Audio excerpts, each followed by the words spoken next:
آنها عالمان را در هر کجایی که پیدا می‌کردند بی‌رحمانه به قتل می‌رسانیدند.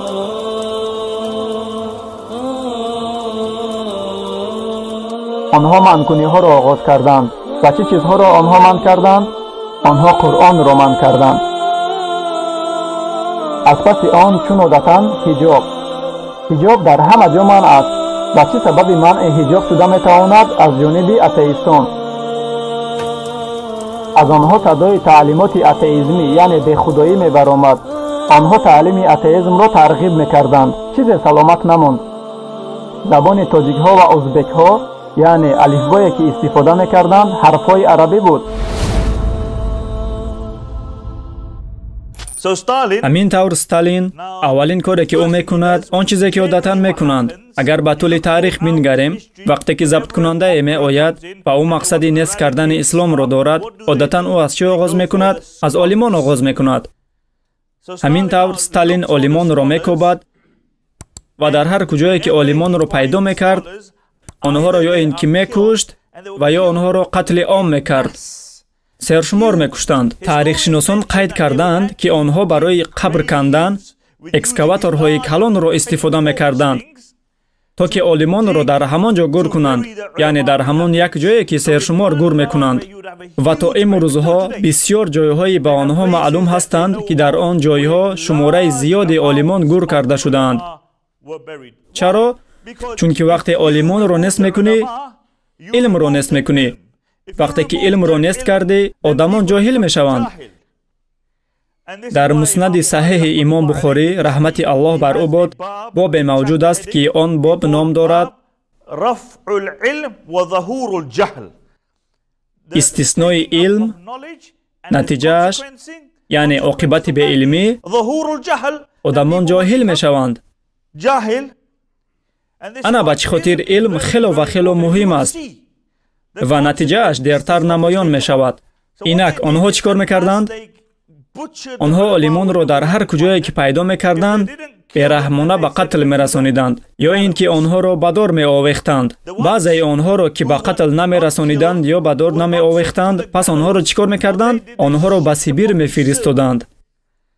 معلومات های وجود دارد آید عالمانی که به سیبیر بدرقه کرده شدند و در موضع های خنک برفی گذاشته شدند. و همانهایی که خنوکی را از سر گذرانیدند نقل کردند که آنها می رفتند حتی لحظه نمی ایستادند، وگرنه بدنهایشان از خنوکی کرخت می شد. و وقتی که آنها در یخ راه می رفتند، یگانه اصول به دست آوردن خوراک این داشتن ماهی از زیر یخ بود. آنها مجبور بودند که یخ را بشکنند و ماهی را بدارند و خامخام بخورند و نباید که بایستند. آنها به خود اجازت استراحت را نمی دادند. و خیلی بسیار اصولهای دیگر ذکر شده است آید آن که آنها چه خیل عالمان ما را به قتل میرسانیدند. گفتگی بر این، من به شهر تاشکند سفر کردم و من مکانی را زیارت کردم که آن مکان نام دارد باغ شهیدان و در این باره در صفحه فیسبوک نوار دارم. باغ شهیدان. خلاص همگی در یک شهر، در شهر تاشکند. آنها چیکار کردند؟ اگر آنها شبهه میکردند که کدام مرد یا کدام زن تا حال دین خود را تجربه میکند، آنها را به آن باغ می آوردند و در آن زمان آن مکان در گرد و اطراف تاشکند بود. آنها را به آنجا می آوردند و در آنجا همگی 3 عسکر بود و این 3 عسکر حکم می برآوردند که این آدم گناهکار است یا بیگناه. و این جریان از 5 تا 10 دقیقه را می گرفت. از 5 تا 10 دقیقه بعدا آنها این آدم را به قتل می رسانیدند. تا صبح سحر این آدم الکی مرده بود. تنها تصور کنید، خانواده‌اش حالا خبر ندارند. در روبروی آن مکان دریای بود. آنها مرده را گرفته به آن دریا می پرتافتند. این تنها دلیل هایی است که در حجت ها آمدند و بسیاری از عملهایشان ثبت نشده است. تنها در سال 1937 تنها در یک سال 1937 در همان جای در باغ شهیدان 13,000 آدم را به قتل رسانیدند به خاطر دین. در دوران کمونیسم در آسیای میانه زیاده از 1 میلیون مسلمان جانشان را از دست دادند بهر حمایت شرف ناموس و حمایت دین الله سبحانه و تعالی. زیاده از 1 میلیون مسلمان و آن عالمانی را که برای بدار آویختن می‌فرستادند و در زندانها وضعیت آن گونه بود چگونه که آنها نقل کردند. با آنها کوسه می‌دادند، بعداً فرمان می‌دادند که دستانتان را در کوسه بشویید. آنها را مجبور می‌کردند که دستانشان را در کوسه بشویند و با آنها در همان کوسه خوراک می‌دادند. خوراک در همان کوسه که دستانشان را شستند. و محبسخانه‌ها آن گونه بودند که آنها نه برخسته می‌توانستند نه دراز کشیده می‌توانستند. مانند آنه که گویا در درون قبر باشی. این عمل‌های اند که با عالمان می‌کردند و حکمت این تاریخ برادران خواهرانم آن است که ما و شما به قدر آن چیزهایی که داریم برسیم. والله این آسانیه که ما دینمان را می‌توانیم رعایت کنیم. خلاص وقت عالمان را نیست کردند، آنها منع را آغاز کردند. و چه چیزها را آنها منع کردند؟ آنها قرآن را منع کردند. نگاه داشتن قرآن منع بود. نگاه داشتن قرآن منع بود. اگر آنها پی می‌بردند که تو قرآن داری یا اینکه یگان آیت قرآن را نگاه می‌داری، اگر یک آیت را نگاه می‌داری، پس آنها اول تو را به دار می‌آویختند، بعداً تمام خانواده‌ات را به دار می‌آویختند. سبحان الله. یعنی عالم‌ها نیستند، قرآن هم نیست. زبان تاجیک‌ها و ازبک‌ها یعنی الفبایی که استفاده می‌کردند حرف‌های عربی بود و آن به روسی عوض کرده شد. اکنون عاید مسجدها تصور کنید در تمام اتحاد دولت‌های شوروی چقدر مسلمان بود گفتیم؟ از 45 میلیون تا 50 میلیون مسلمان. چند مسجد گشوده بود؟ 500 مسجد. برای 50 میلیون مسلمان آنها 500 مسجد داشتند. در بعضی از جایهای ازبکستان همگی در یک شهر آن در وقتش زیاده از 1000 مسجد موجود بود. لیک در زمان اتحاد شوروی حتی یک مسجد نمانده بود. در بعضی از جایها همگی یک مسجد بود.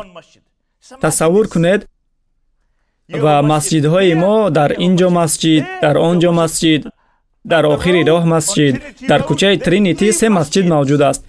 همگی در یک کوچه. برای 50 میلیون مسلمان در تمام اتحاد دولت‌های شوروی همگی 500 مسجد موجود بود. خلاص عالم‌ها نیستند. و شما دوستانم همیشه عالمان را سرزنش میکنید. همین خیلی نه؟ وقتی که آنها در پهلویتان نشوند میبینم که شما چیکار میکنید. شما را کسی نکاح نمیکند، کسی جنازه نمیکند، کسی عقیقه نمیکند، ختم قرآن نمیکنند،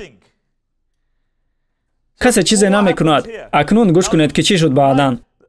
رفیق همسفرم نقل میکند، او میگوید حتی آن زمان آمد که آدمان باور کردند که یگانه چیزی حرام این خوک است و همه چیز دیگر نوابسته از آن که چی گونه کشته شده است حلال است.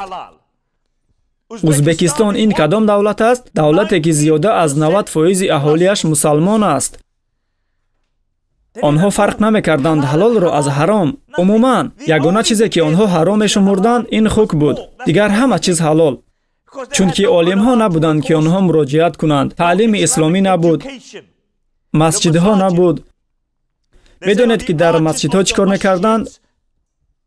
آنها در آنجا بلندگویک را پیوست می‌کردند، لیکن از آنها صدای قرآن یا امر معروف نمی‌برآمد. از آنها صدای موسیقی می‌برآمد. از آنها صدای تعلیمات اتئیسمی یعنی به خدایی می‌برآمد. آنها تعلیم اتئیسم را ترغیب می‌کردند. چیزی سلامت نماند. عرق، شراب. نرخ شراب حتی از نرخ نوشاکی تشنشکن پایان بود. 2 برابر ارزان بود نسبت به نوشاکی تشنشکن. چرا؟ چون که حاضر از آنها علم را گرفتیم. دیگر هیچ منبع تعلیم وجود ندارد. آنها دیگر نمیفهمند چی حرام و چی حلال است. و اکنون چیکار باقی ماند؟ به آنها شراب دادند. حتی تا امروزها رفیق همسفرم میگوید ҳатто то имрӯзҳо зиёда аз 70% аҳолии Ӯзбекистон майнӯшӣ мекунанду шароб менӯшанд. ӯ мегӯяд, ки дар деҳаи мо ҳама майнӯшӣ мекунанд, ҳама, ҳатто занҳо менӯшанд. ӯ мегӯяд, ба деҳаам рафтан мушкил аст, чунки ҳар боре ки ба он ҷо меравад, дӯстонаш ба ӯ мегӯянд: ту чӣ, аз мо беҳтар шудӣ магар? ӯ акнун каме диндор шудааст. мегӯянд: акнун чӣ, ту аз мо беҳтарӣ? тасаввур кунед, аз паси он чун одатан ҳиҷоб дар ҳама ҷо манъ аст. ба чӣ сабаби манъи ҳиҷоб шуда метавонад? Аз ҷониби атеистон. ҳамааш оддӣ аст. ин гӯё зулм аст. ҳамон гуна санаде, ки дар ҳама ҷо онро метавон шунид. гӯё нобаробарӣ. бинед, ҳатто вақте ки худи зан мехоҳад ҳиҷоб кунад, фарқаш не, гӯё зулм аст. онҳо бояд ҳамеша, дар тӯли таърих, онҳо бояд ҳамеша дахлдор шаванд, ки занҳои мо бояд чӣ гуна либос пӯшанд.